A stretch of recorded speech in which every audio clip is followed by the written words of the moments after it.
All right, it's Monday the 9th, and we are not done. We still got a problem. I don't know if you guys remember, but when we first started, I remember the old one had a crack in it, which means it must have got incredibly hot. And when I drove it this morning just around the block, this thing, I tested it with a heat gun. It's only 72 degrees now, right? Or it's maybe even 73. But it was up to 350 to 400 degrees, and it was smelling like something was burning. So something's causing this rotor to get extremely hot. And I don't want it to crack too. I hope it hasn't ruined the integrity of the rotor. You can see where it's kind of blued from how hot it got. Keep in mind, it was smelling really bad. But see, I've replaced the parking brake, and I've got that as adjusted as small as I can get it. So I really don't think the parking brake is causing it to overheat. And this caliper up here, I noticed on the other side when I had it off, it looked like, you know, I might have had NTB do some brake work. It looked like they had changed the caliper, because this don't look like the same color caliper. The other one was more of a bluish hue.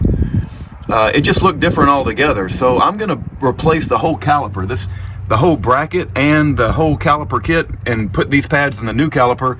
I'm thinking this caliper is sticking, and that goes along with my experience. Remember when I used the C-clamps? I told you I had to go get a bigger C-clamp to move that piston, back. I think this caliper is not working right, and I think it's causing this side to overheat really bad. And I just hope that this rotor hasn't been, you know, lost its integrity, because it got up to like 400 degrees Fahrenheit. But anyway, I looked on Rock Auto. It's $45 for a new caliper. That doesn't include shipping. I'm gonna pay $52 at my local auto parts store, but I gotta take this off. Otherwise, I gotta pay a $39 core. So where we are right now is I'm gonna take this thing off. I gotta somehow stop this brake line from bleeding. I got an idea how to do that, but let's get started on that, and then they got one in stock, so I need to get up there pretty quick, make sure nobody buys my one and only caliper that's available in stock. So let me stop here, and we'll pick up here again in a second. All right, so I got the caliper off. As you can see, it's right here. Put that in the sun. So I got to go get one just like it, and I don't feel like waiting another 4 days. And on this particular part, Rock Auto ain't saving me no money anyway. But it was an 11mm wrench. That's the only bolt I had to take off, and I did a little crimping action because I don't want the thing to bleed out. So I'm just gonna sit it here while I run up to the store. I had to put these two bolts in the caliper to kind of hold it steady while I broke that bolt loose. Otherwise, I couldn't get it loose. I had to kind of remount the caliper, and then I used this 11mm wrench. So anyway, that's where we are. Let me go get the new one, and we'll get back in business real quick and see if this does any good. But I got to figure out what's causing this thing to heat up to 400 degrees, man. That was crazy. It was really smelling bad too. All right, we'll be right back. All right, I'm back from the auto parts store. I got the new caliper right there. I had to use the old bracket. The new caliper did not come with the new bracket.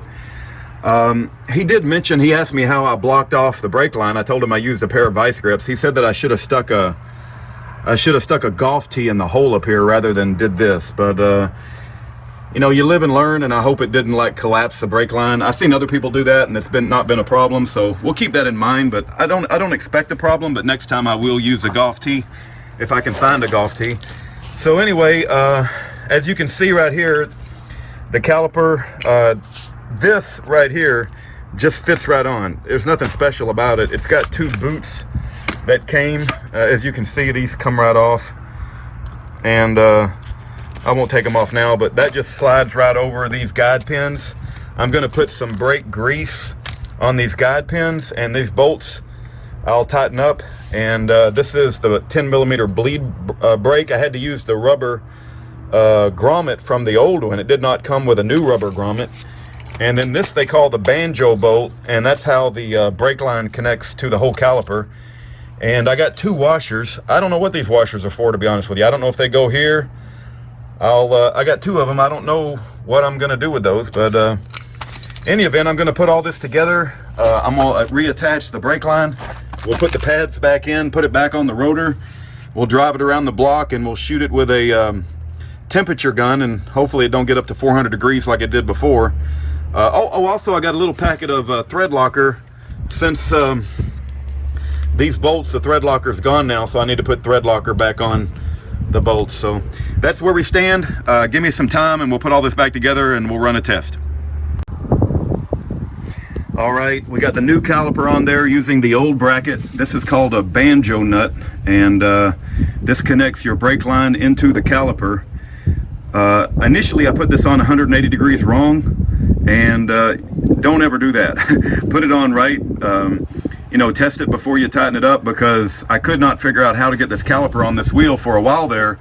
I thought I had the wrong caliper, like the wrong side, but I realized all I had to do was turn this around 180 degrees and everything fit on properly. I greased the heck out of these guide pins right here.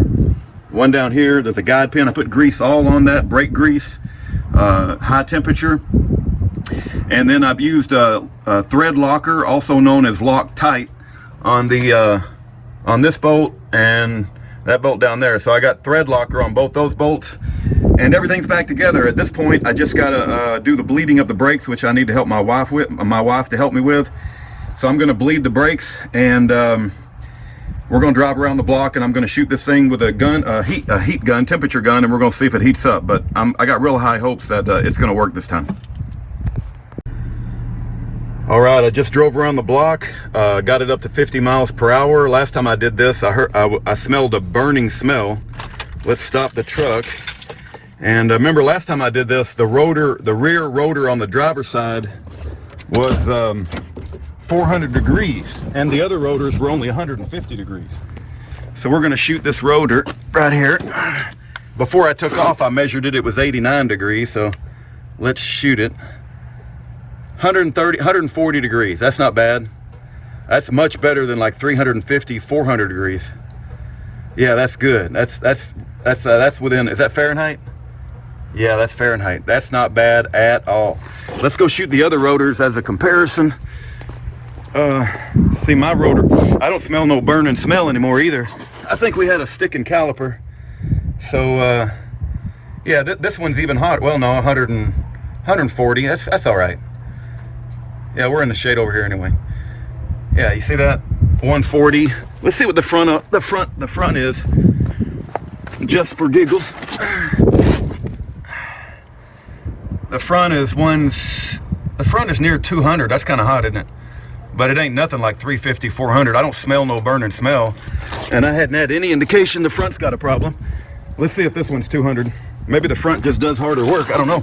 You know, when you stop a big truck, you're gonna disseminate a lot of heat. Yeah, this one's 185. I think everything's just, well, 190, 185. I think everything's within reason. I think we nailed the problem. I think the root of my problem, the reason I had a crack rotor to begin with, is I think my caliper was sticking. And look at that, only 142, 130. We're in good shape now. I feel really good about it. So a sticking caliper can cause you a whole lot of problems. And just keep it in mind. And what I'm gonna do, my master cylinder, I'm gonna really pay attention to the level in it as I drive the heck out of this truck over the next week or so. And I'm gonna pay attention to the level of my master cylinder to make sure I'm not leaking any brake fluid, you know, because when you do this much work, you never know if you're gonna cause a little leak somewhere or something. So pay attention to the level in your brake, in your master cylinder, make sure it stays near max. And thank you guys for sticking with me. Thank you for the advice you gave me in the comments, and goes to show you that a hillbilly redneck amateur mechanic can save a lot of money if he works on his own car. Take care, God bless, have a great day.